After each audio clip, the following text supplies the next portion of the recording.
Hello, everybody. Good evening. I can see by the number of people who are posting in chat, we have a lot of return visitors for tonight's session, so I'm really happy to see that. Welcome to the New York State Trustee Handbook Book Club. And also, judging by the number of people who are signing on, probably the most popular Trustee Handbook Book Club, which is fantastic. I'm your host, Ron Kershaw.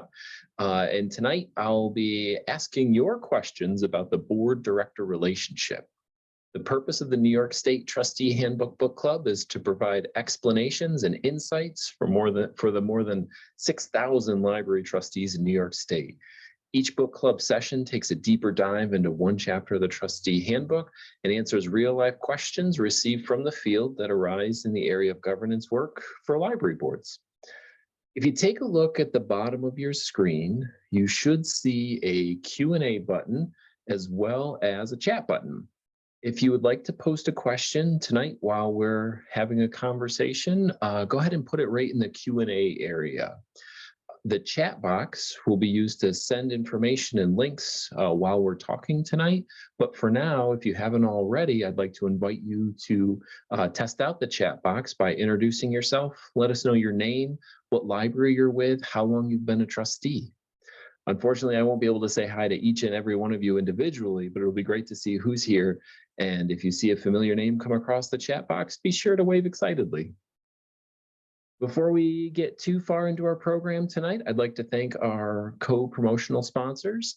A big thank you to New York State Library, the Public Library Systems Director Organization, the Library Trustee Association, and the Public Library section of NYLA. Without you, we would not have had such a great turnout this evening, so thank you so much. Tonight, we'll be discussing the board and director relationship. So over the next 90 minutes, we'll receive an overview of the topic from the authors of the trustee handbook. They will provide answers to frequently asked questions sent in advance by our viewers. Thank you so much for those of you who sent those in advance. Following that, I will facilitate an open Q&A by those in attendance during the live session. When you have questions, as I said before, please feel free to put it in that Q&A area, and I'll be sure to keep an eye on that so we can make sure that we get as many of those answers as possible. Two common questions that we receive, I can answer for you right now. The first one is, will this session count towards trustee education requirement in New York State? Yes, it does. And the second is, where will the certificate of attendance come from? Anyone who's watching live tonight will get an email from the Mid-Hudson Library System after the session is complete. Next, I would like to introduce our team.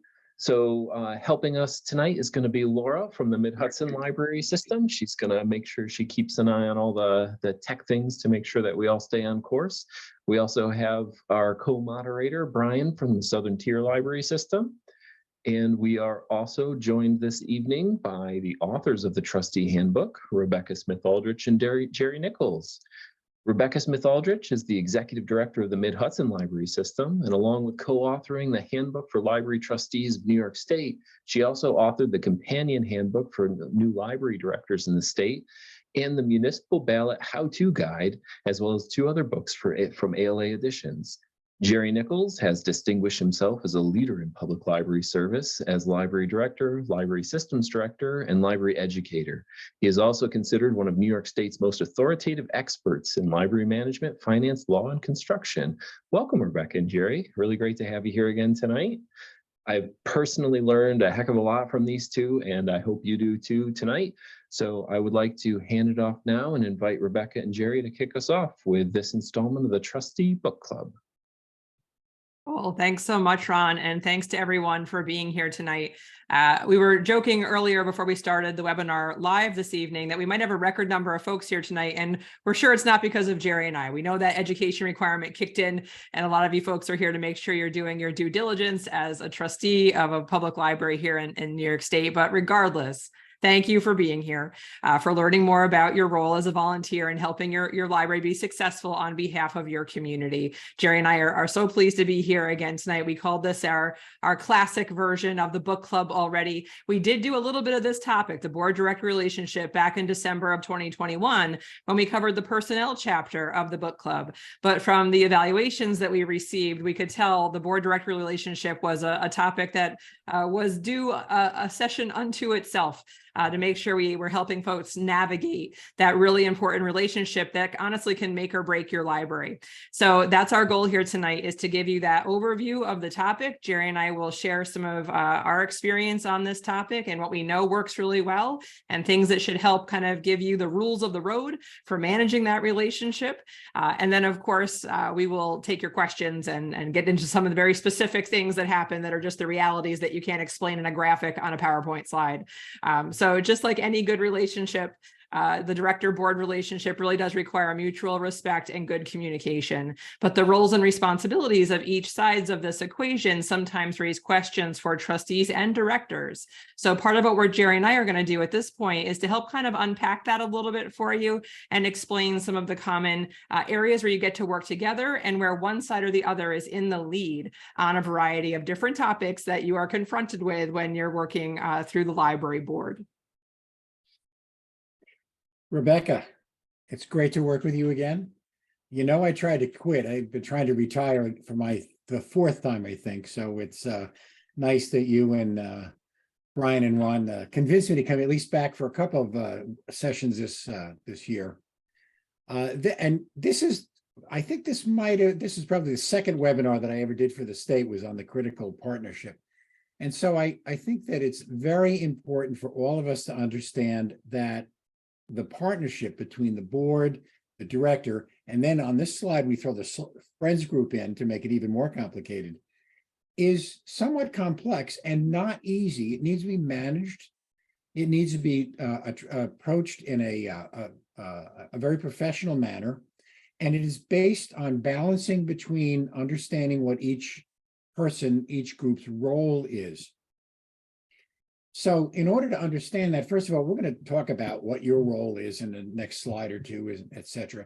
But it all boils down to trust. If you trust your manager, if you're a board member and you trust your manager to do a job, life is good.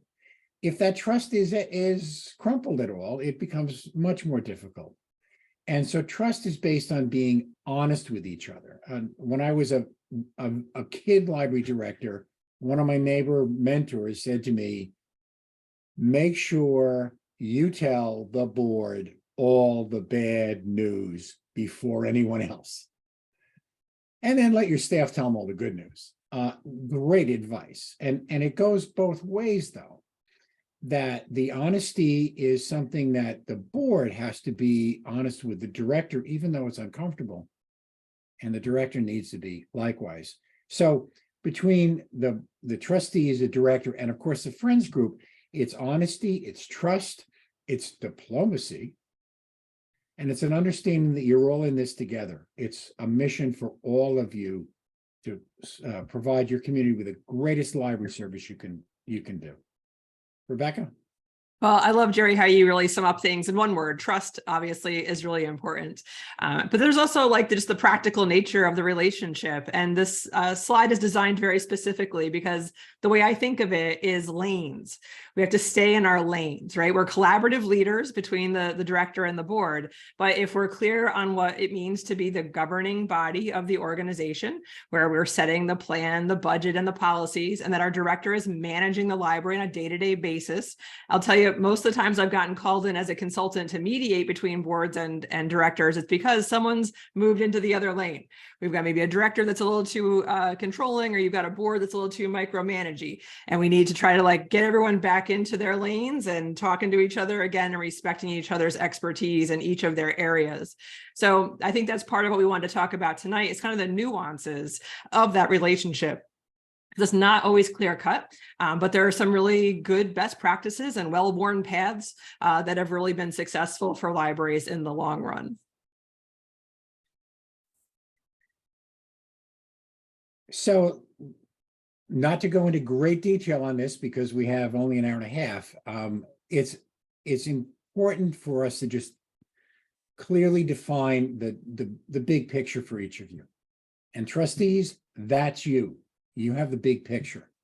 What is your mission? Do you, and I'm sorry, I'm Johnny, one note on this.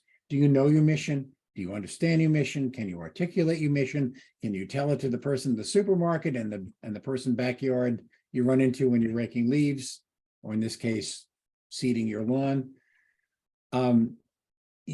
Your job is to care about the institution for the next 100 years. And if you can't do that, try the next 20. So, big picture. The director is the manager. You can plan for the future, and you should evaluate. That's part of the planning process, which is another meeting that we'll have, I'm sure, online again. But the bottom line is you need to hire somebody to run the place. And that's where the director comes in. They run the place. So the second thing you must do is secure adequate funding. Now, and most boards just figure the director is going to take care of this. That's your job. That's your job to find the revenue. That's your job to meet the needs of your community. It's not your job to cheap it out. We've heard that before. I think if you've read the handbook. But beside that, in addition to that, you have to be physically responsible. And that means doing your homework, doing diligence, making sure you understand what the financial reports say and mean, and making sure the money is spent wisely. Of course, policy making, another program that we've had, is something that you are responsible for, but you're not responsible to create policy. You're responsible to adopt policy. There are many resources to create it. And of course, the facility is not just your building, but it's the area around it. It means that you can't let it fall apart, to be a little crass about it, but you need to take care of your facility because it's a community's building. It's a home for people away from home. It's the third place in the community, to use a term from maybe 20 years ago. People need to feel comfortable. They need to be able to feel safe. They need to be able to contemplate the wisdom of the ages that they came into the library to find. And it's your responsibility to find the money and to get the resources to keep it that way.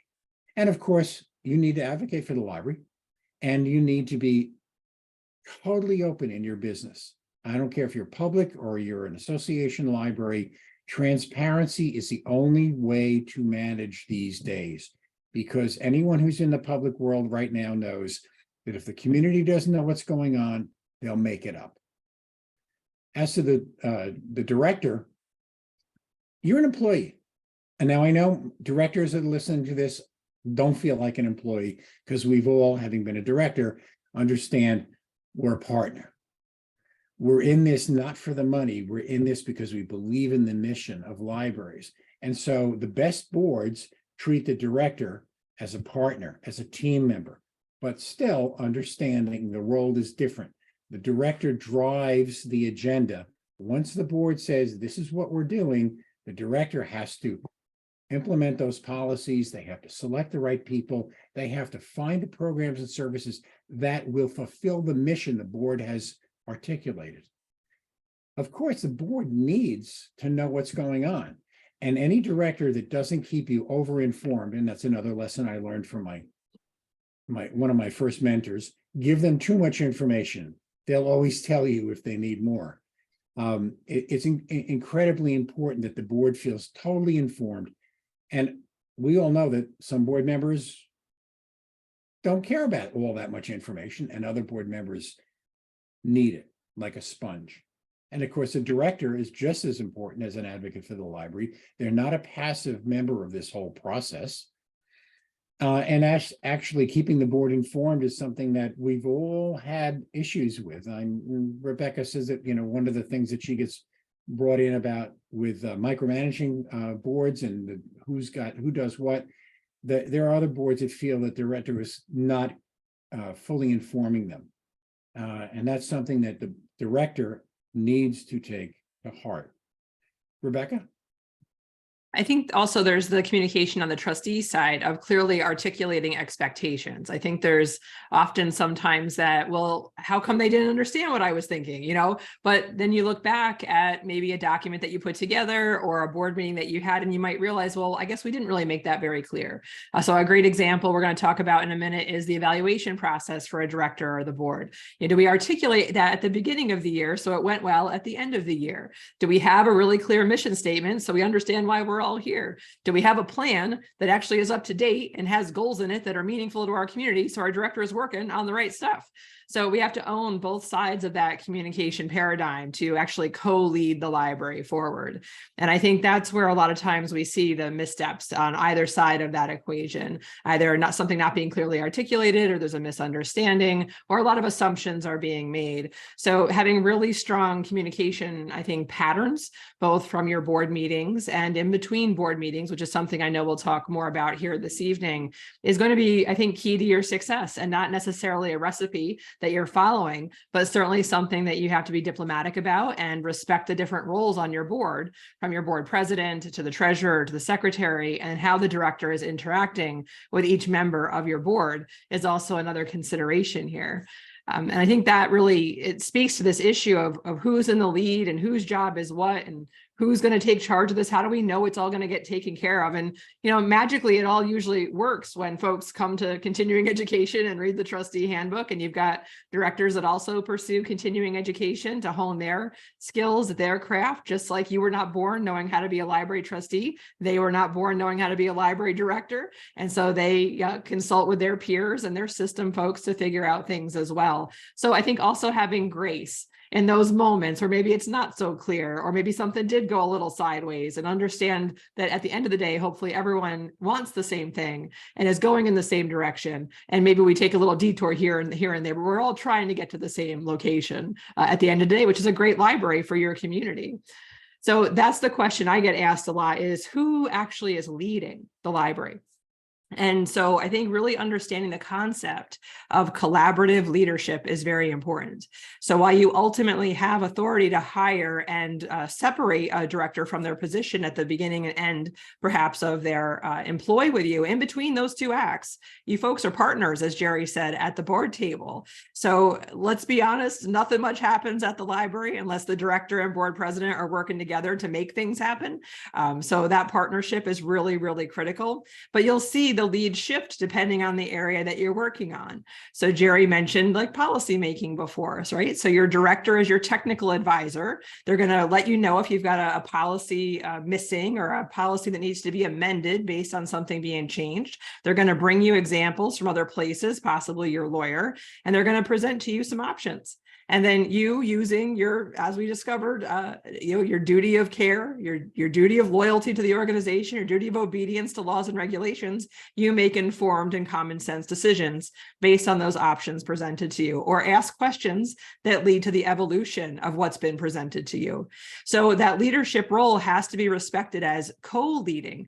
Otherwise, it really starts to fall apart, because no one person in your organization has everything they need to run that library as well as it possibly could be run. Your director has that technical expertise. You also have technical expertise you're bringing, either through your professional life, but all of you have technical expertise in living in that community and talking to your community. So one of the big pieces of advice we have here for you tonight is not only the ins and outs of how you run your board meeting or how you write policies, but also understanding the really important pattern of doing your planning process and getting out there and listening to your community.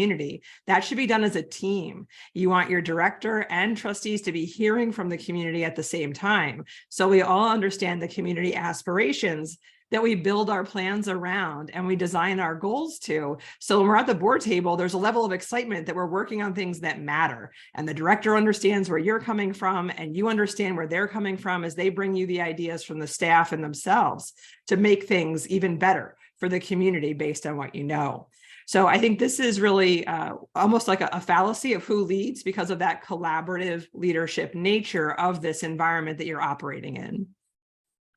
Rebecca, I'd like to add one thing much more in the weeds, but I'm often asked about who runs a board meeting and who makes the agenda and how is it made up? And I, just like you, I do dozens and dozens and dozens of trustee workshops for individual libraries. Best practice. The director presents an agenda to the board president to review. They work it out together. They send it, of course, to the board a week ahead of time, which is required in our trustee handbook. If you're reading the Bible there, you got to know this stuff a week ahead of time in case anyone has anything else to add. And during the meeting, I've been at meetings where the board president is at one end of the table and the director is at the other end of the long table, and one or the other just keeps their mouth shut the entire time. That's not teamwork. You both have an important role in the board meeting. The best board meeting I ever had was sitting right next to the board president. The board president managed the meeting, which is their job. But if there was something that was a little getting sideways, I could at least kick him in the ankle and say, let's slow down here a little bit, especially with public expression and things of that nature. So it's a teamwork thing. You hire this person as your chief executive officer. Don't ignore them in the board meeting. And by the same token, as a director, it is a board meeting. The president presides. Okay, I think I'm getting onto another slide. So moving right along. All right, this is okay. I editorialize, I know, too much, but which is why I should retire. Many years ago, I was asked by the Library Trustees Association to do a workshop at the NILA conference about how to fire your director. And I said, no, I will not do that. I will do one on how to hire and fire your director, because if you hired it properly in the first place, you wouldn't have had the problem. And so this is where we come down. You don't select your board unless you're an association library, in which case we suggest you read the trustee handbook about having a diverse representative board to serve your community, not your friends, people that can work together that represent all ends of the community. But the board does select a director, and it is in your best interest not to do it quickly nor to cheap it out. Actually, it's critical that you don't do that. If you want a well-run institution, you need to hire a director who is highly competent and will challenge you and the institution.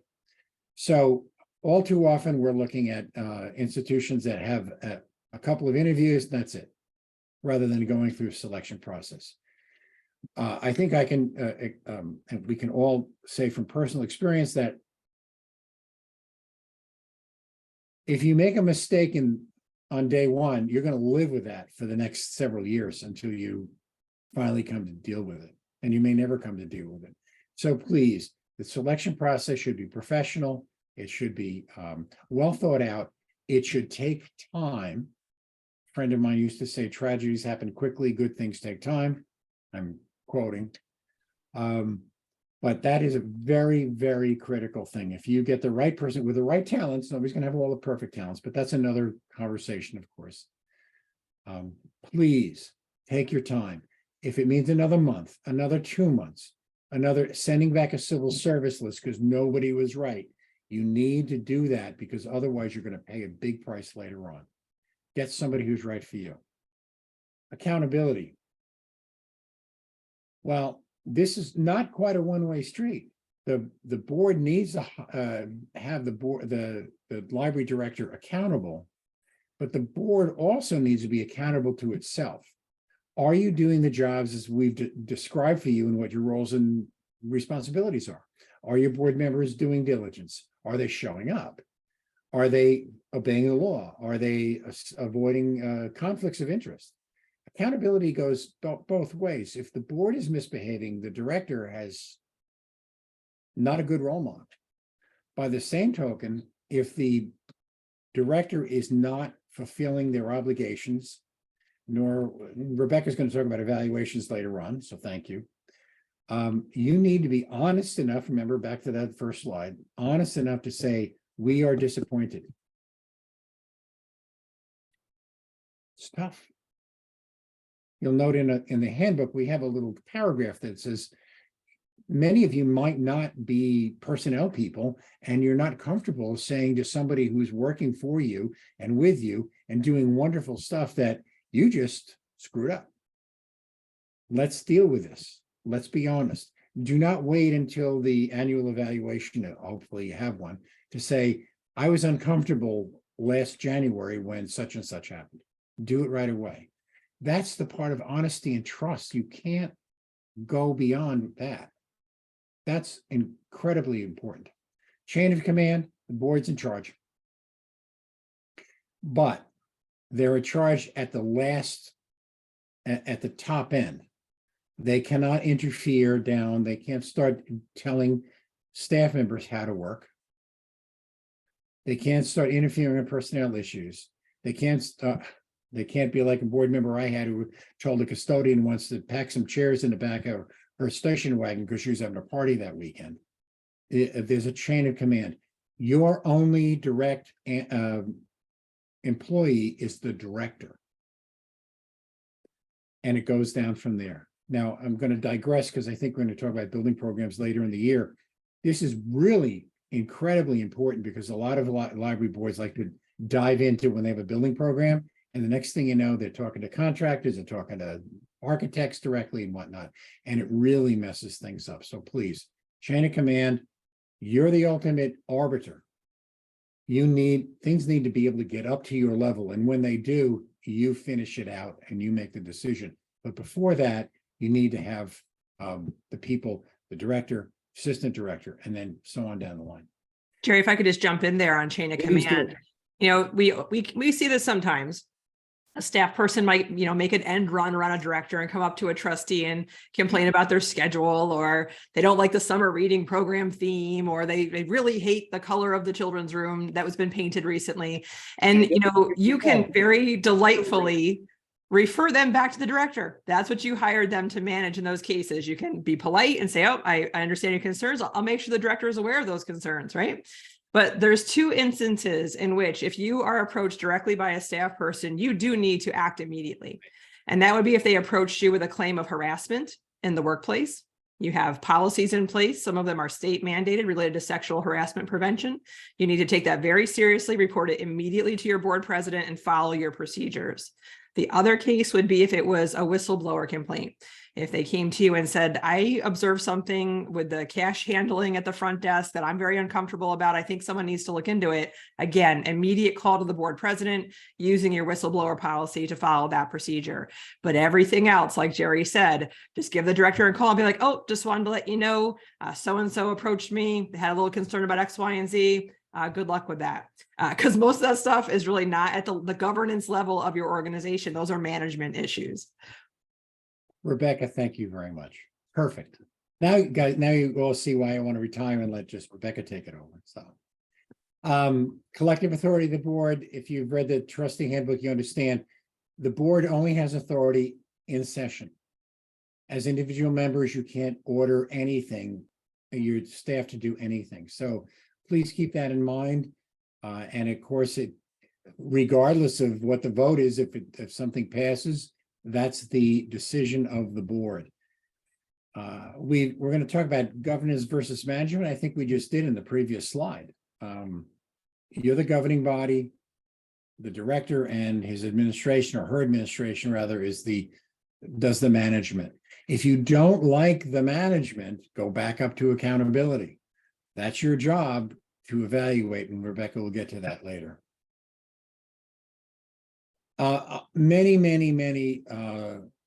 Historically, many directors and boards had handshakes for their agreements. We do not recommend that.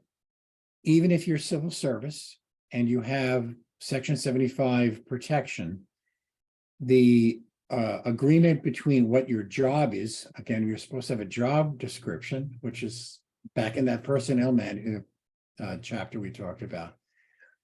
The agreement has to be at least a memorandum of agreement about what your job is and what your compensation is and what their benefits are.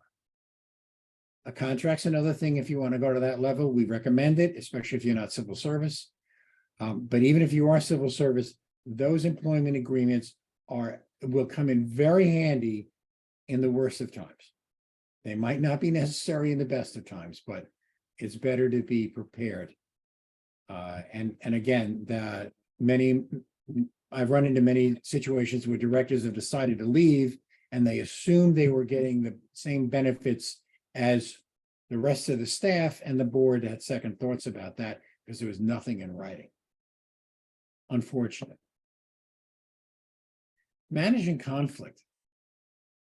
Well, if you're honest with each other, there's always going to be a little tension, but you're going to get over it because you know that you're being honest in order to get past a rough spot because you trust each other. And I don't know that you can manage conflict without honesty.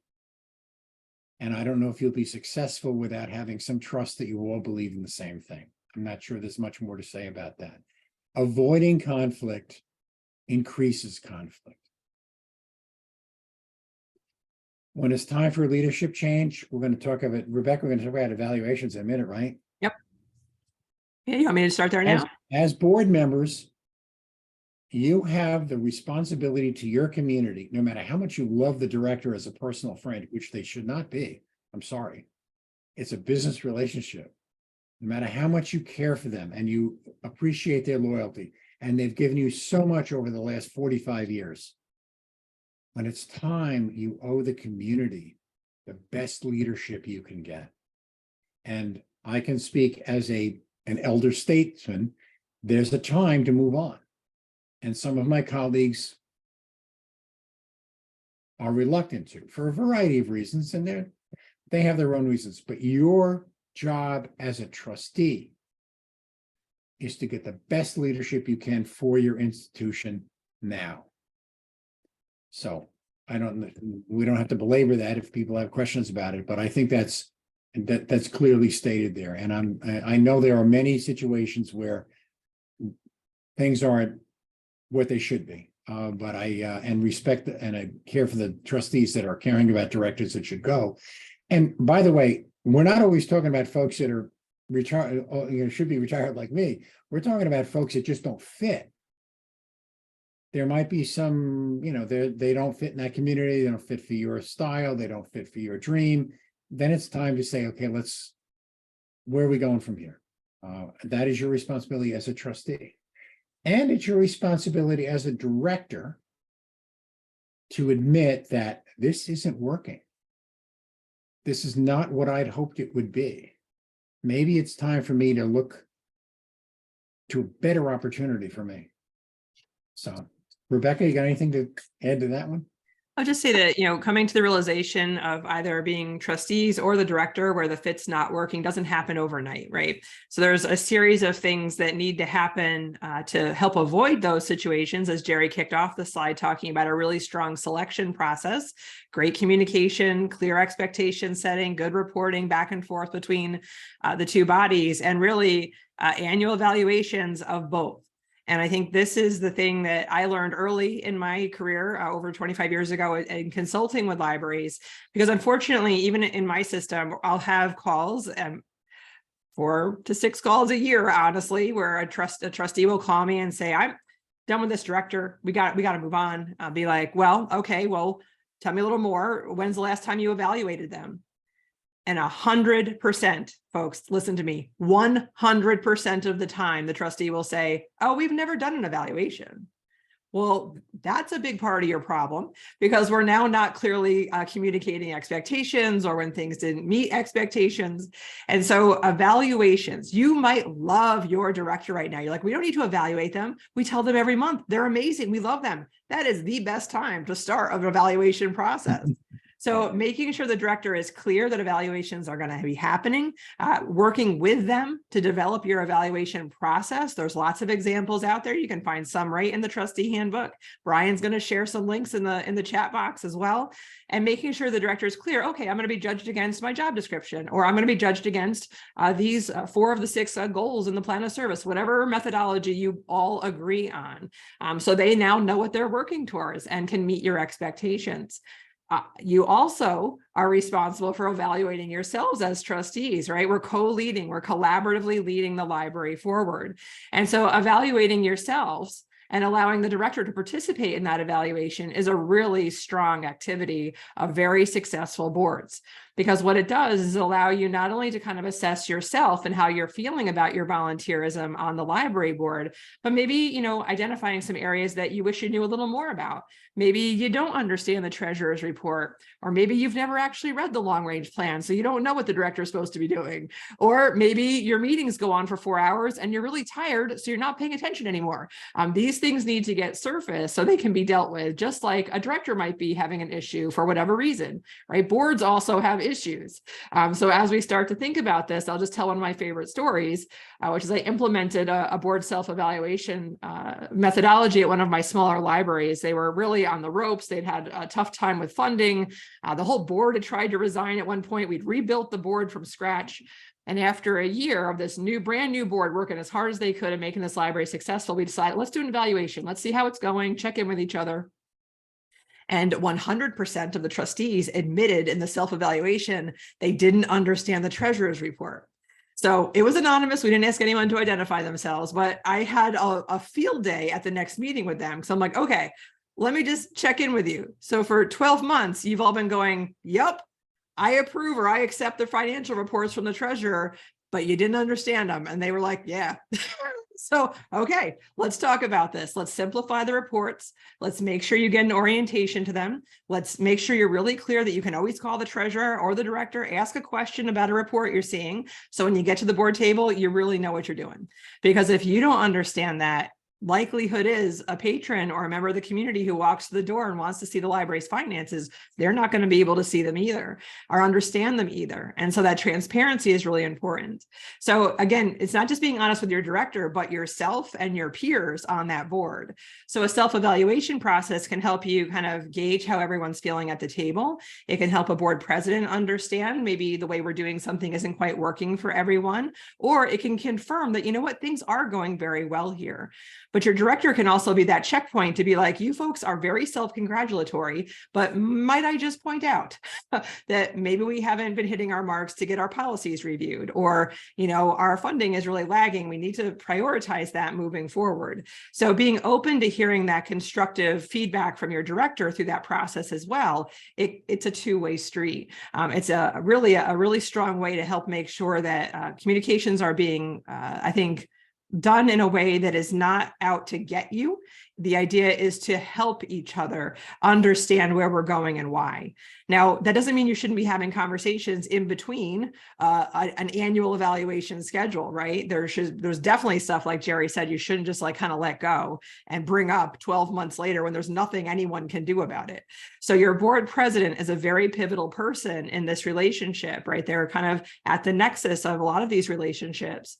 And so if you have concerns, or you want to make sure the director seems a little down, like do they need some help? You know, can the board president maybe go and speak to them, right? Your director can't have all of you coming at them with questions, concerns, ideas. It's just too much for one person to manage. So on the other side, just going back to that idea of collective authority, your authority lies at the board table, and in between, using the communication structure of your board president as the point person to address concerns or other issues that might be coming up that need to be communicated with the director is another way to manage that relationship. Jerry, how'd I do? Enough said. Let's move on to the All right. Q&A. It seems like Cool. they're So Ron, I can see these questions are coming in fast and furious. So why don't we shut up and let you craft those questions so we can get people the info they're hoping for here tonight. Yeah, they are piling up. Yeah. Before we get into the questions that people are submitting, I'll give people a little bit more time to submit things if you'd like. Remember, if you put those in the Q&A, we'll do our best to get those. I do want to cover a couple of the pre-submitted questions first. And Rebecca and Jerry, the first one that we have on here is the description we have for our board president in the library's bylaws gives a vague outline of what they do. For example, they run the meetings. Can you help us understand what other roles and responsibilities the board president should take on or be doing? Let me just, I'll start, I'll be short and then you'll actually fill in all the blanks, Rebecca, as you always do. The board president presides at the meetings. The board president, between board meetings, is generally the liaison between the wishes of the board and the director. That's it. The board president helps to put the agenda together. The board president presides at the meeting. The board president really doesn't have any special powers other than that. That said, of course, they may sign documents, et cetera, and resolutions and whatnot. And of course,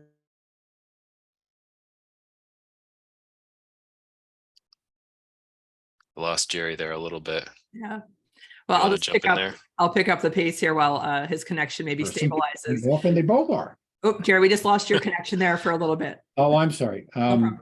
I'm getting unstable here. We must have another nor'easter coming in. So the board president really presides, communicates the board's directions to the director in between meetings, and maybe a spokesboard and not help with the run it.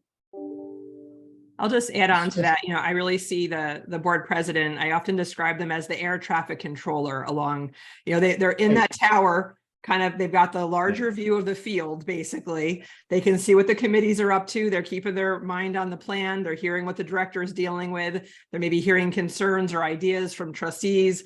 They're kind of helping the director manage all of that. So when they get to the board meeting, we have a meeting that's productive and effective and efficient and is really moving our organization towards the goals we've set for ourselves. So I often think of that air traffic control picture in my head when I describe the role of the board president. And I think that, you know, depending on your bylaws, you may also have an executive committee structure that they're obviously overseeing. So every once in a while, there might be tasks or topics that the board agrees the executive committee should take the lead on. So it's never the board president operating on their own. They'd be operating in consult with an executive committee if authorized by the remainder of the board. I wonder if the I'm sorry. I was going to say, I wonder if the air traffic control analogy there, Rebecca, threw off some board presidents, made them nervous. Well, I mean, think about in your bylaws, right? It says the board president is ex officio of committees, right? That's because the board president's listening to make sure they understand what committees are working on, what they might need, if they have any roadblocks. Of course, your director is always in those meetings too, but having both of those parties, right? The co-leaders, the director and the board president, hearing a maximum amount of information, it means we can help everyone succeed in those situations. No, I love it. I think that works out really well. I'm going to start using that one. That's good. Quick, all right. Quick, Ron. Yeah, go ahead, Jerry. Yeah. First of all, thank you, Rebecca. Most bylaws allow the president to appoint to the board, to those committees. And I also, since you bring up executive committees, in different parts of the state, there's different numbers of trustees. Those of you who only have 5 trustees, that's the executive committee. Yeah. State law says you have to have 5, you can only have 5 people. You have to have at least 5 people on the executive committee. So, and the other thing, Ron, if you don't mind, I'm going to interrupt your air traffic controlling here. There's a flip side that we've run into about the board president's role, in that I've had other trustees say, I want to know what's going on. And they think they should be conversation between the board and the that something that is not the president, right? And the board's role, director, and that's what elected. They parrot everything that they say to the director to every trustee. So that has come up actually 3 times already this year at trustee workshops I've had, that trustees have been concerned that what's the board president doing with the director? I want to know. Well, if that's the case, then they should ask, and the director, there's no reason the director can't communicate issues to the entire board of this is what's going on a regular basis, like every Friday afternoon, like I used to do. And but the interchange is still between the board president. Is this going to be on the agenda next month? And what's the board's sense? So there's a balance there again. Thank you. So folks, we just want to acknowledge that Jerry's connection is unstable. It's not you. So Jerry, if that happens again, we might ask that you turn your camera off just so you have more bandwidth so everyone can hear you. I'm ready to turn it off. You want me to turn it off? But we could try that as we come up. Just your video, okay. though, not your audio. Then I can have dinner while you answer questions. like everybody That's else good. is, on the. All right. Before we get to question number 2, Mandy Travis said that her board president's a retired air traffic controller. Can't wait to share that example with him. Well done, Mandy. That's awesome, Mandy. Hi, Mandy. All right. So the next question I have for you is, our library director sometimes struggles with their co-leadership role in the library. The board is good about only focusing on the governance side of the library, but how would you suggest we empower our director when they may not be clear on their role in the relationship? I think it's intimidating for directors, right? You've been hired by this board. So transitioning from that traditional employee-employer relationship and stepping into that co-leadership role can be uncomfortable at times, and you can feel uncertain about that at times. So I think really clear communication from the board to the director that is part of the expectation, that they sit at the table with the board. Like every time I get to a board meeting and the director's in the audience, I'm like, what the heck is going on? Like, get over here. Like we're all sitting at this table over here because we're all working together. So I think, sometimes trustees don't realize that a director might need some encouragement in that direction.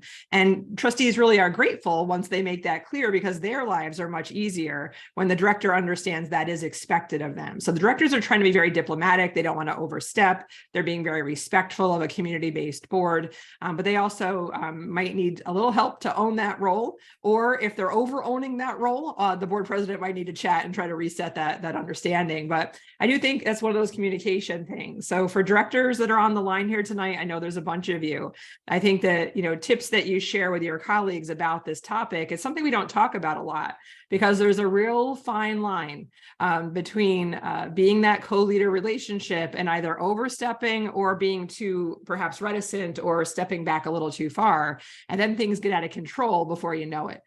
So I think that kind of really building that relationship with the board president is important. The board president's respect of that role is important. And the encouragement that a director might need if you see they're a little too in the background on some of this stuff. I would simply add that the Board of Regents, as the director, is the chief executive officer of the corporation. They use that term on purpose, and you should live that role.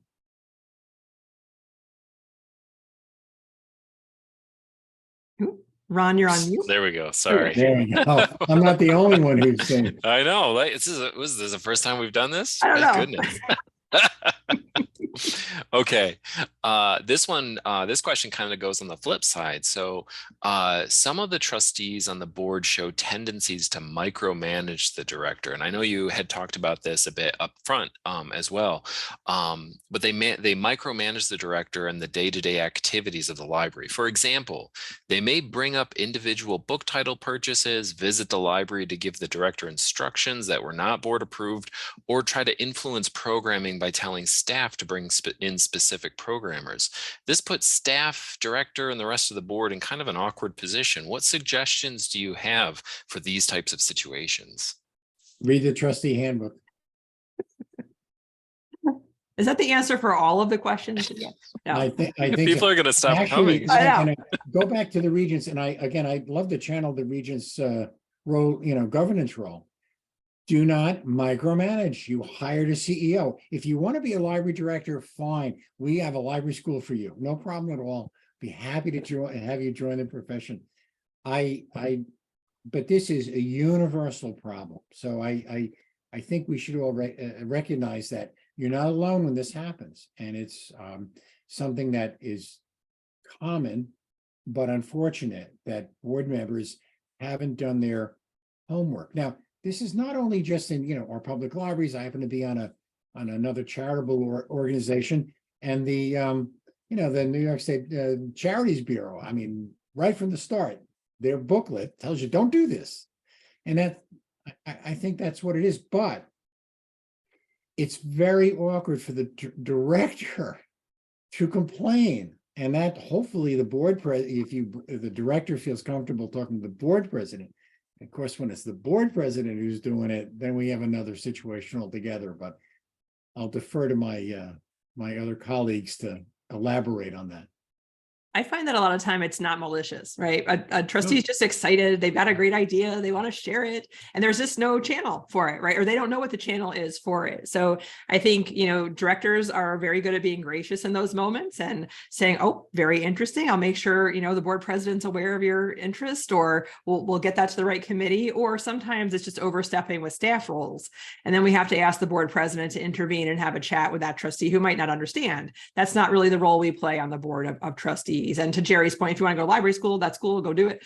But I think that idea of where you want to spend your time as a volunteer, some trustees, they realize their desire isn't to be on a governing board, that they want to be more hands-on, and they might have more fun at the friends group level or volunteering as a page at the library. So I think also, know thyself. If that's where you find your joy and your energy, maybe flipping into a different role and volunteering for the library. So I think the board president, again, pivotal to help communicate some of those difficult moments, but also the director being diplomatic and trying to help that person get to either a new level of understanding or getting the full board some education on that particular topic can be helpful too. To dive just one more time in, because this is probably the most prevalent issue that comes up statewide with boards and directors. The orientation of the trustee should have clearly described what their job is. There are many libraries now that I see when they're like association libraries, even in my own community, when they are looking for trustees, and they have an election, but people, they're asking for nominations. They have the job description on the website and a reference to the trustee handbook. Thank you very much. And so it's critical that the trustee, before coming in or when they're elected, gets that orientation. So this is your job. And most don't. Let's be honest, they don't. They just got, oh, I'm here to help. Like Rebecca said, I'm just here to help. I have a great idea. And that's what they think they're brought on board for, which they are, but that's not how it's done. So number one, I blame the existing board and the director for not having a good orientation process. And then secondly, of course, the issue is they might think the director is not competently running the library, in which point that's another conversation with other board members, not telling the director how to do their job. Yeah, I was just, I saw some of the chats flying by, and I saw someone say, well, if you've got a great idea, bring it up at a board meeting. And I'll just share that's a rule at the Mid-Hudson Library System. We have a real clear rule: no new business brought up in the middle of a meeting, right? When you have a great idea in the middle of a meeting, not necessarily the best time to bring that up unless it's really germane to the topic that you're talking about on that agenda. So chatting with the board president about the idea, making sure a committee hasn't already had that idea, making sure that we're able to research that idea adequately before bringing it before the board. We want to really keep the board focused on the business at hand that's timely and can get done in an efficient way. So I think I am not at all looking to suppress good ideas. I want those ideas being surfaced. You often really are very much in touch with the community and can bring great ideas for programs or connect potential presenters. But we just need to have that appropriate funnel. And I think also trustees need to accept that not every idea is going to make it onto the calendar, the program calendar. And that might be a capacity issue. It might not fit with the goals. We also want to have those ideas in the framework of the goals of the plan of service. So again, respecting those structures that you've put in place for governance, and then finding those channels for the sparks that are flying, which are probably very good and healthy, but getting them to the right place in the right time with the right temperament is very important. I know Well it's time said. to move on, but I did just catch a chat question about how do we set up an orientation? I don't know the chapter number, but look in the trustee handbook. We have a complete outline for trustee orientation. I have one more pre-submitted question, and then we're going to start to get to this deluge of other questions that'll come in. We'll rapid fire those. We'll get through them real quick. So the last question I have here on my list that I want to ask is, our library board meets once a month, and we communicate pretty well during these meetings. However, sometimes things come up between meetings, and we're not exactly sure how to best manage communication with our library director. Our trustees do not want to single-handedly task something to the director, but we also know that they could use support in certain situations. Do you have recommendations for how to manage communication with our director between our monthly board meetings? Well, I think the first thing I want to say is open meetings law. So I'm sure every situation is different about what all these needs are that are arising between meetings, but always be careful that you're not having deliberative conversations between yourselves and the director between meetings. But I think Ronnie described maybe someone saw the director maybe didn't quite understand the full instructions on something, or the director is struggling with something, and we can see an easy solution to help them out with it. And again, board president, your go-to. If you give them a high sign and mention to them, I think the director might need a little help on this, or I think that wasn't really as clear as it could have been, the board president can help check in with them and see how the director is doing on something. Now, open meetings law does allow asynchronous communication, but not to come to a decision. So the library's going to be in the paper this week. We look horrible, back and forth. Yeah, you should be aware of all that stuff. How we respond, it should be delegated to the board president and the director, for example. But there should be regular communication. I recommend, I did this myself, but I do recommend that it's not a bad idea for the director once a week at call it Friday afternoons or Sunday mornings, I don't know when, to just send a little email out to everybody. This is what's going on. So you just understand what's going on. And if a board member has I think we should have this great new program. Great, thanks very much. Let me share that with the rest of the board. We can talk about it at a meeting if they want to. So there's no reason not to have general communication. But I think Rebecca's right. If you're going to talk about some really serious issues and need a decision, that's what special meetings are for. All right, Jerry, you got a little choppy there on the end. Let's try, if you wouldn't mind shutting your camera off just for a bit. There we go. All right, cool. I'm back. I didn't do it. How's that? All right, we can still hear you, so that's good. Very good. All right, let's get to some of the Q&A section pieces. So the first one that I'm going to bring up is top of the list from Amy. She asks, is there a place for confidentiality between the board of trustees?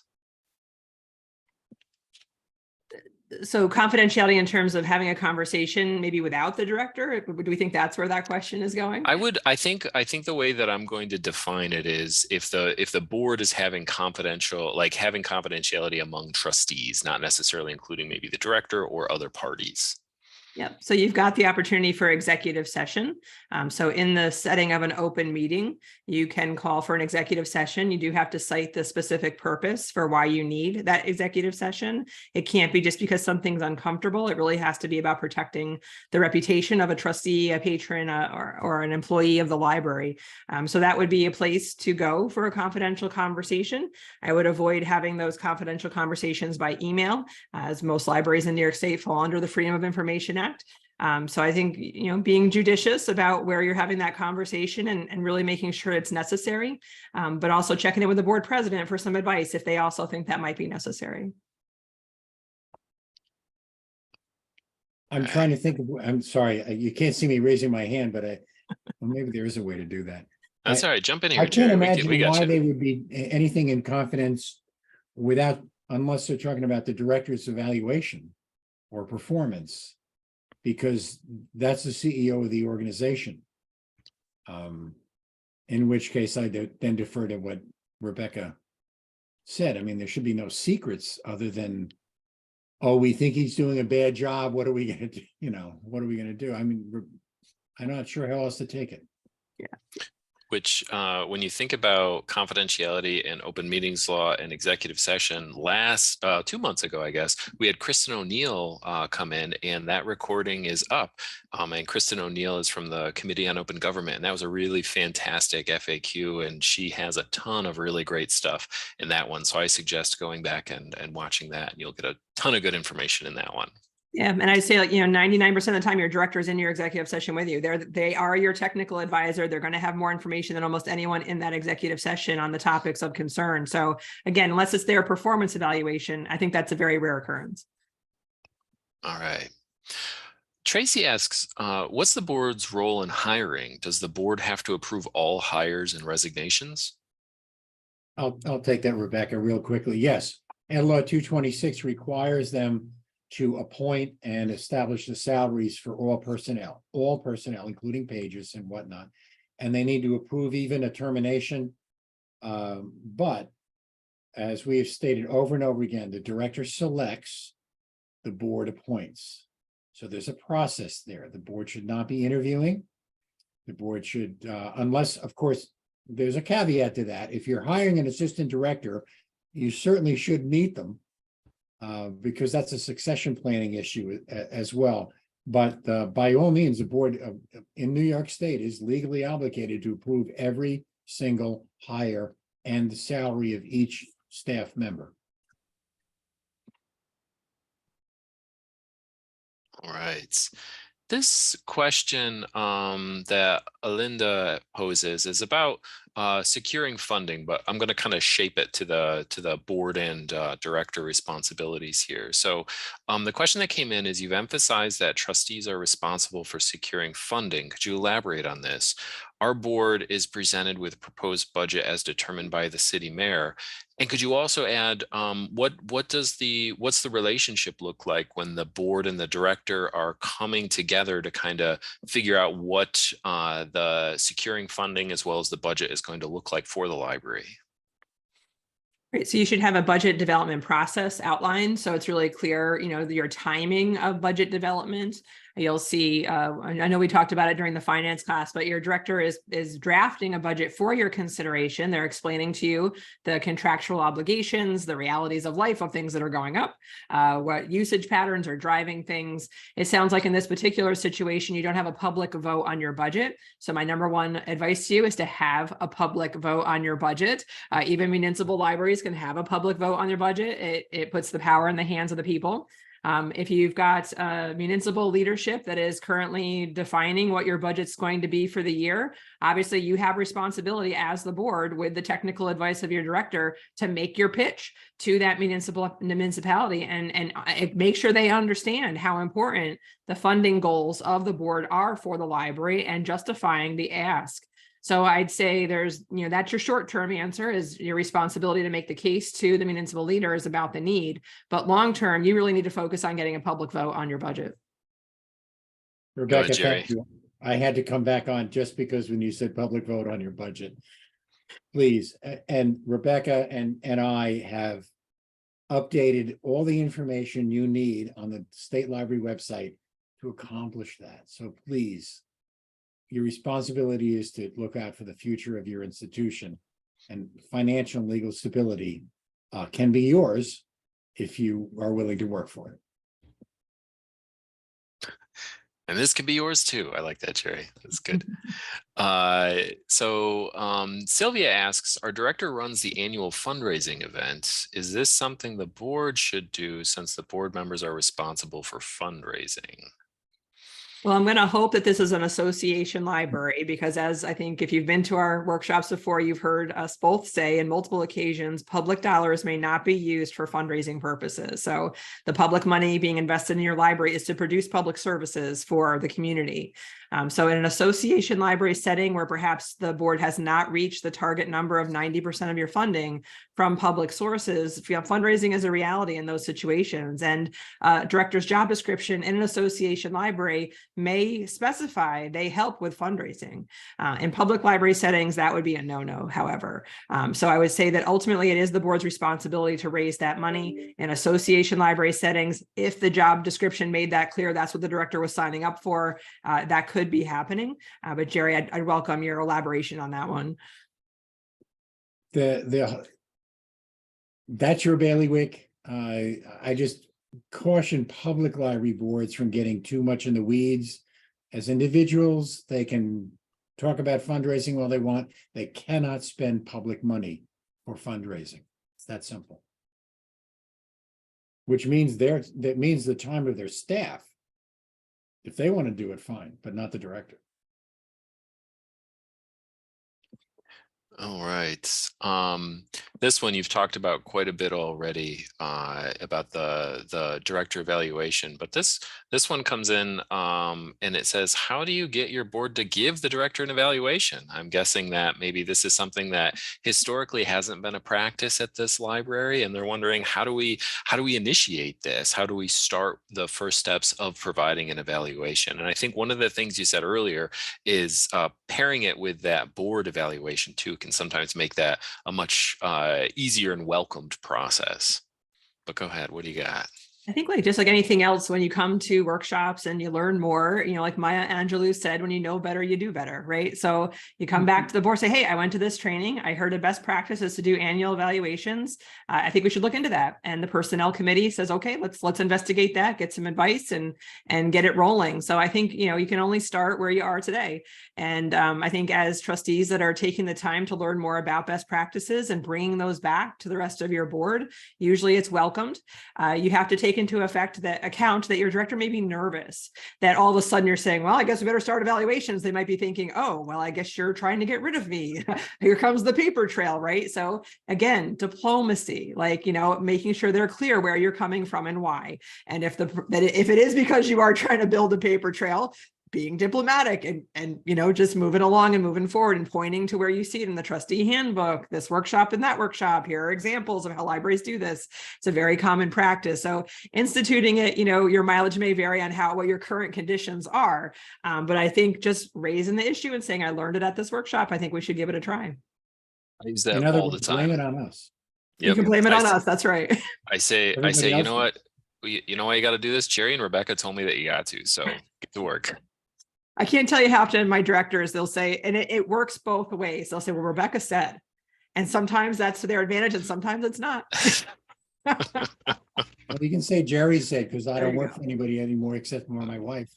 There you go. Can you talk a bit about how planning by the board and recommendations for programs and services by the director dovetail? So it sounds like if they're putting together their strategic planning, when it has maybe some governance, some day-to-day, like what's the relationship there that works between both the board and the director?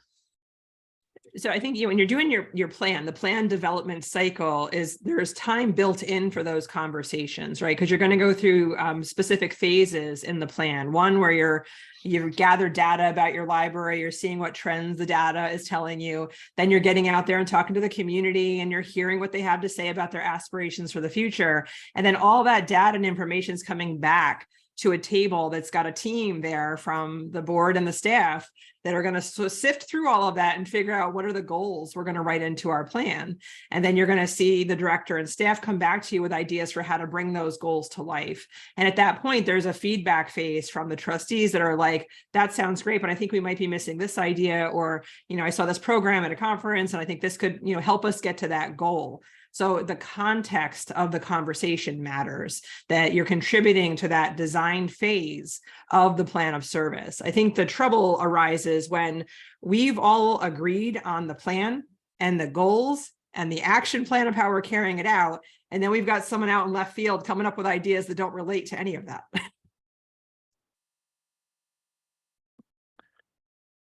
All right. This one I bet there's a story behind it, but I don't want to ask what the story is. Is it true that you cannot terminate a civil service employee? Oh, well, I mean, as someone, there's many different conditions under which someone's employment can be, you can separate from them. Just because someone's civil service doesn't mean they can't be fired, but obviously you have to be justified. There needs to be a paper trail or a real clear violation of some standards, policies, laws, or a real pattern of behavior that has led to the need to talk about it at this level. So, I mean, there's absolutely a path there. There might be a higher test to prove your point in that setting. But I think the idea is that people need to be treated fairly and equitably and given a chance, which is what we hope you all do for your directors, civil service or not. So the answer is that, yes, you can terminate someone in a civil service environment, and it certainly happened in a variety of instances, but it really has to be justified. Just to add, since I've been involved with civil service issues for 50 years now. Yes, and you should, if they deserve it. And it will cost you time and it'll cost you money. They deserve a due process by law under Section 75 of the Civil Service Law. But you need to have a paper trail. You need to have a lot of paper. If you've been giving them good evaluations for years, you have a problem. You need to have a pile of paper. They can be fired for insubordination and for incompetence or for illegal activities, all of which needs to be documented. There's a process. Your local civil service department can show you what it is. And if indeed you have someone that deserves to be terminated, you are doing a great service to your institution to pay the price and get them terminated. And it's not fun, but it will, you've heard about rotten apples. So please consider it. But there are excuses where people say, oh, I can't get rid of them, they're civil service. Baloney. Yes, you can. But it costs time and money. That's your choice. I hope there's questions about how to retain great directors too. Yeah, I think, well, let's turn the next one into this. So this next one, Jerry, you had mentioned contracts earlier. So do you recommend reviewing the director's contract on a yearly basis with the board of trustees? And I'm going to assume that's because you want to have the best benefits and the best pay for your directors. So what are the frequency that they should be looking at these types of documents?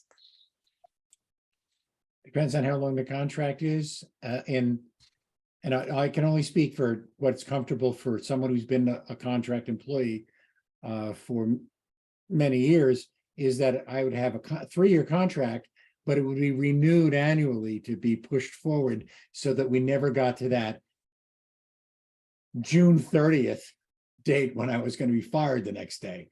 And that would be a process to renew it and to extend it another year. That is a nice way to do it, but many boards seem to want to wait until the very end and then hold it over the head of the director, unfortunately. So that's just a good practice to, review it. I'm not saying change it, you simply extend it. And you may extend it with a small raise or a huge raise if they deserve it, or no raise if they don't. But I think that the basic provisions of the contract can certainly be extended. I'm not quite sure where else to go with that kind of question. I think you covered it, Jerry. That sounded great. This one, it goes back to the evaluation of the board, and we can also kind of tie this into the evaluation of the director. Who leads and compiles the evaluation of the board? Is it the board president? And then they ask for some examples, but I know Brian has been dropping examples in chat.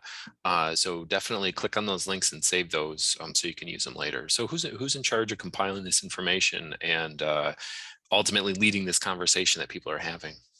Yeah, it can depend on the structure of your board. So I would, my first question is, do you have a board development committee? The smaller your board is, maybe you don't have it. Jerry pointed out, we've got some boards in the state where there's only 5 members, so they don't have a ton of committees. But, like my board has a board development committee, and that's part of their charge, that they administer that self-evaluation survey, analyze the results, and make recommendations back to our board.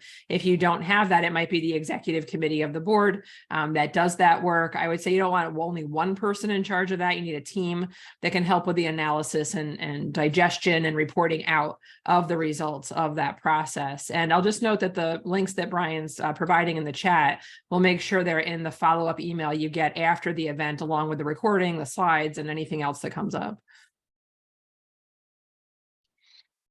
And this one, it also goes into our board evaluation, something that local library systems can provide support with. And I would say in my system, we help our member libraries with that, and we use the resources that Brian has been dropping in chat to make sure that we can kind of help customize it, because there may be specific things that the board's looking into. So we try to work with them directly on that one. And I'm sure Rebecca does a similar process in her system as well. Mm-hmm.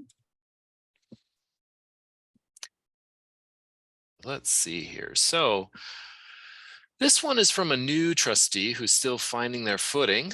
The only members of the library that they have any formal contact with are the director and one of the librarians who attends their meeting as a representative staff.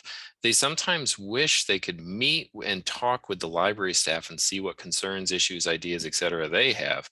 Is this within the function of the board, or is it something that is really the duty of just the director?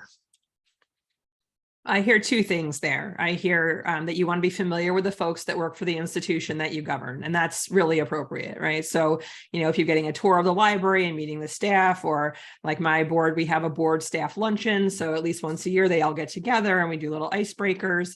I think the second part of that, though, we want to hear their ideas and their concerns. You're starting to edge into an area that is not part of your responsibility, right? So you've got the plan of service that's in progress.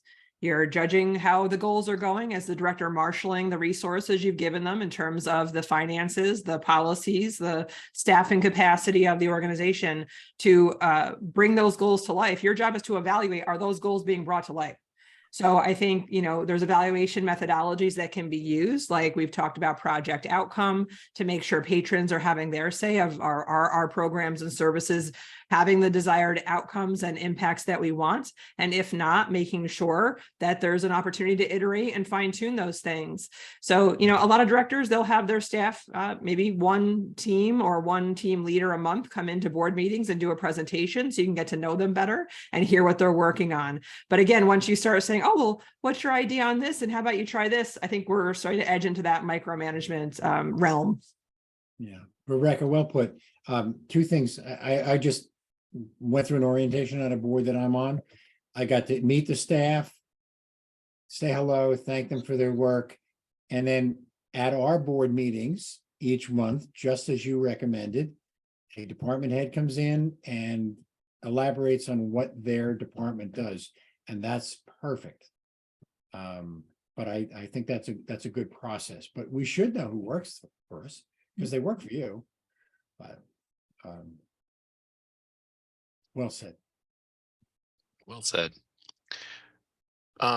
Whose responsibility is it to solicit board members when a vacancy happens, or we'll say also when there's somebody terming out and you're looking for somebody to appoint or elect? Is that the trustee's responsibility of the directors? I mean, I think it's the trustee's ultimate responsibility, but often the director is able to advise or give some leads on ideas for folks that have shown interest. So I think that it's a little bit of both, but ultimately, I think directors are going to be very cautious about picking people that are on the board, and they don't want to be accused of handpicking the board, and that's not a good look for them. So I think if they've got ideas that they pass along to a board development committee, or if you have a nominations and elections committee, however you run your board, that's certainly appropriate, but it's ultimately the board's responsibility to ensure those vacancies are getting filled in a timely manner.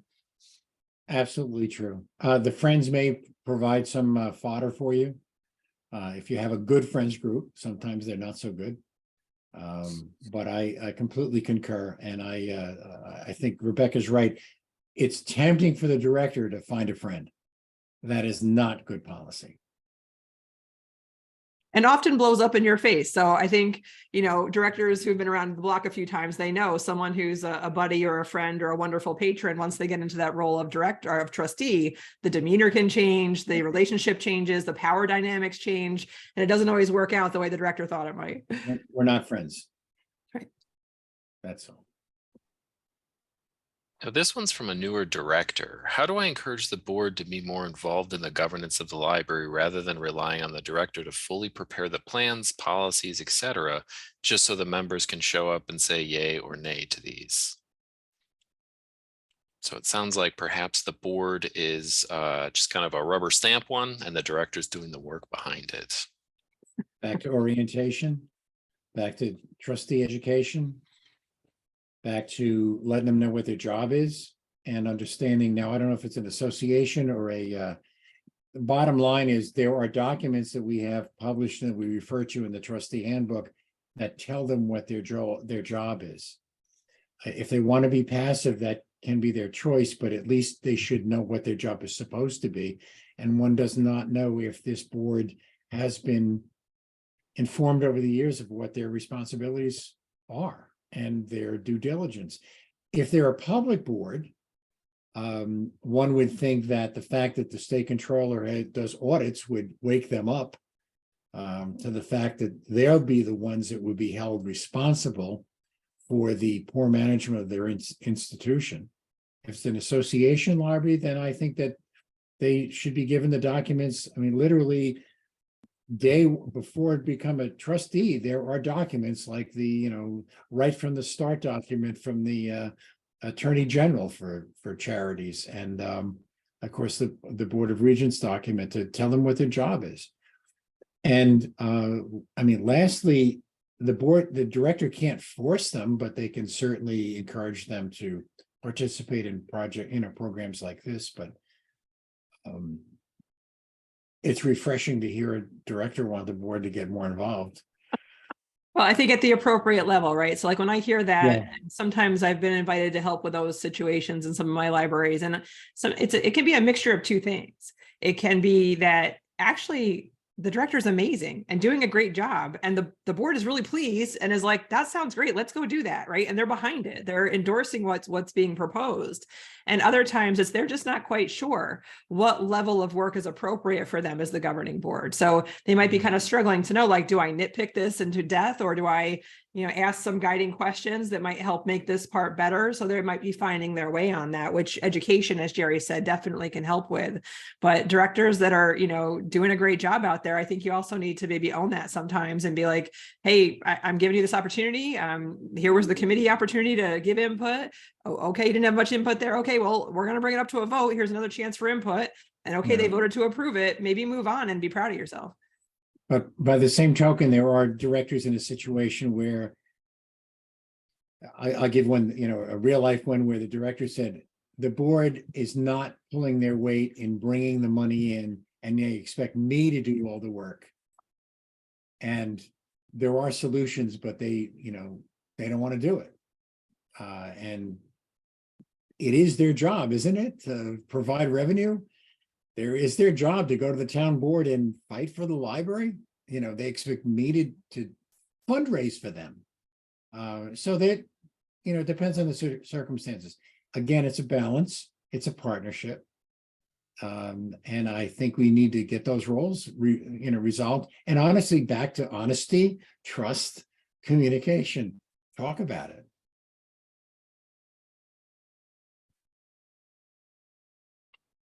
Wonderful, wonderful, wonderful. Okay. So the next question we have, Jerry, this is a quick one.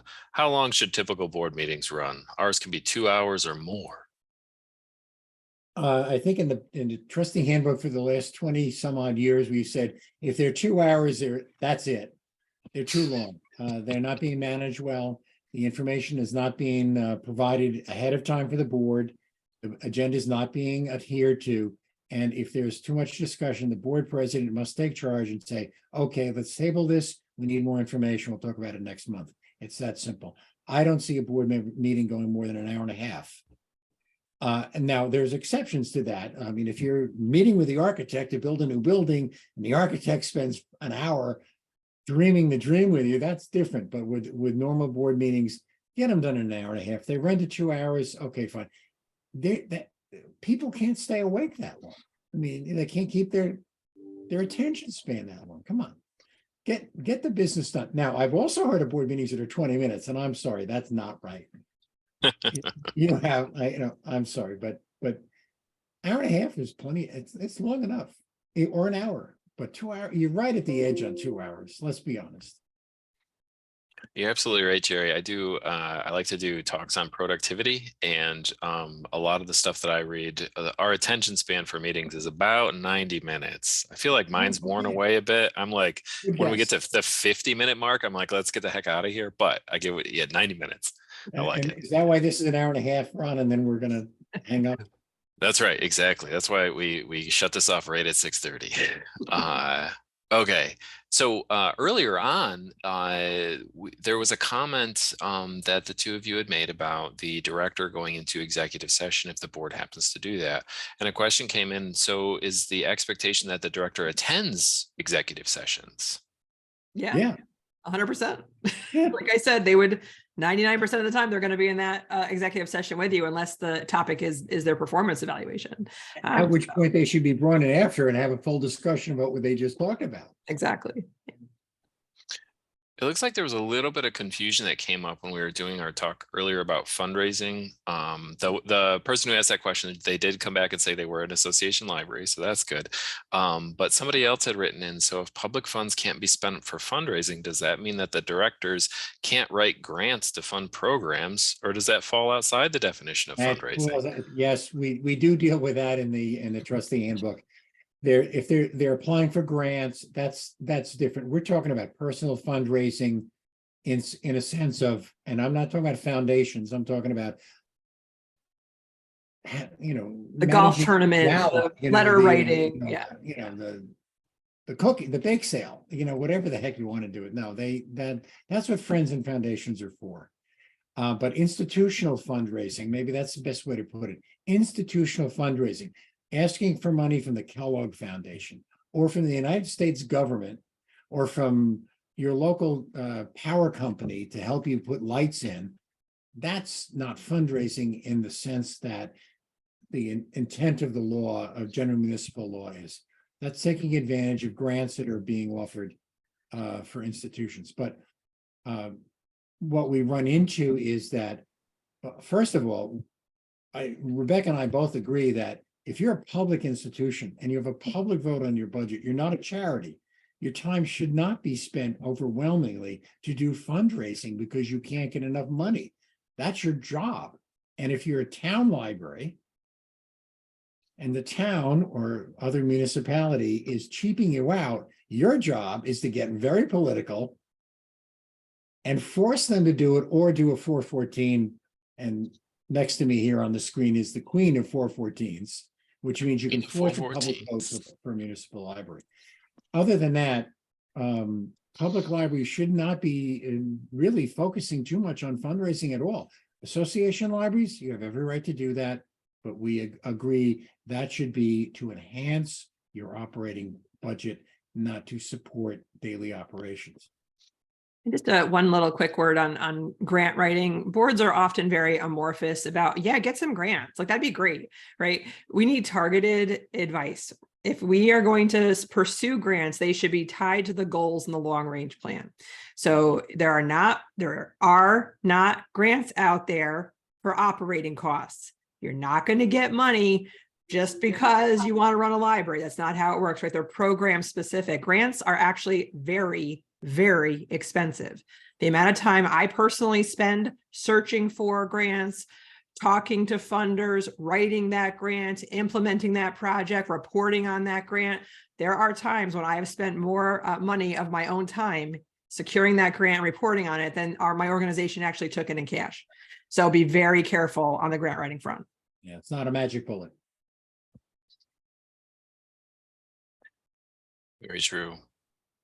We are currently hiring a new director. We want to make sure that we have a competitive salary, so we attract somebody appropriate for the position.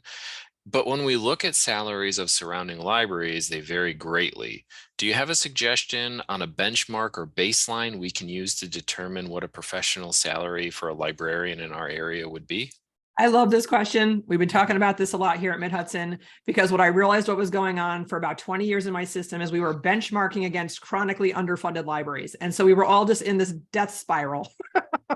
So I think you need to know the average in your county, perhaps, of salaries of the same classified position, but you also need to cross-reference that with, for example, in the director role, what are nonprofit executives making in your county? What are school principals making in your county? These are equivalents. And as you start to see, I think COVID blew up the job market to a very interesting degree, that new, very skilled workers, such as library directors, see themselves in other leadership positions, not always tied to libraries anymore. So I think cross-referencing library-specific data with nonprofit and education data can help you get to a healthier spot to retain very qualified and quality folks that are running our libraries. I love that comment. Rebecca, it's not against library directors, it's against other public administration professionals with equivalent degrees and experience. And you'd be surprised. If you want the best, you're going to have to pay for it. And be a leader. That's all. That was a really great, I think, final question for tonight. We are right at 6:30. Before we break, though, I want to mention that our next Trustee Handbook Book Club meeting is going to be on financial planning and budgeting. So definitely attend that one. It's going to be Tuesday, June 20th, same time, 5 to 6:30. We'll be here answering your questions. You can go to the midhudson.org/trustee book club, which I'm going to drop in chat right now to make sure that you are able to register for that. And I really hope to see you there. Rebecca, Jerry, thank you so much for all the information. I know we didn't get to all the questions tonight, but we do keep tabs on all these questions just in case enough of them come up where we have to do another after party where we answer some of these for people and we release another recording on it. So again, Jerry, Rebecca, thank you so much for being here tonight. Thank you so much, everybody who was able to attend, ask questions, put your comments in chat. We really appreciate that you keep coming to these and learning, and we appreciate what you're doing for your libraries. Thank you so much, everybody. Thank you, folks. Thanks, everyone. And thank you to Ron for moderating. Great job, as always. Ron, Absolutely. thank you. It's a Rebecca blast. and Brian and Ron, thank you for inviting me back again. Good to have you back, Jerry. It's always a good I'll time. see you again in December, right? So. Yeah, that's right. That's right. Very good. Yeah, if you want to see Jerry again in December, we have financing and managing construction projects. So a good time of year to talk about construction. I do Cool. want to throw one thing out to put pressure on Rebecca. We're trying to get a new handbook out this year. That's right. Whew. Oh, man, you said it publicly. Come on. Oh, I said it Jerry, publicly. what are you doing? Well, because It's happening. It's going to happen, folks. A new edition is coming this year. Sometimes I'll get questions. They'll be like, "Do I have the most updated one? It's 2018." I'm like, "Just see, it's okay. Just settle down. Yeah, we'll get another one. Don't worry." copy. Rebecca's working on it. Copy. Yes, I get that all the time too. So. Yeah, we'll definitely see it by the end of the year, folks. And we'll do a little special promo webinar on it so you know what's new, what's different from the last one if you're a devotee of the 2018. Promise. Yeah, that's right. It's happening. Nice. Again, thank you so much, everybody, for tuning in tonight. We appreciate it a lot. Have a great evening.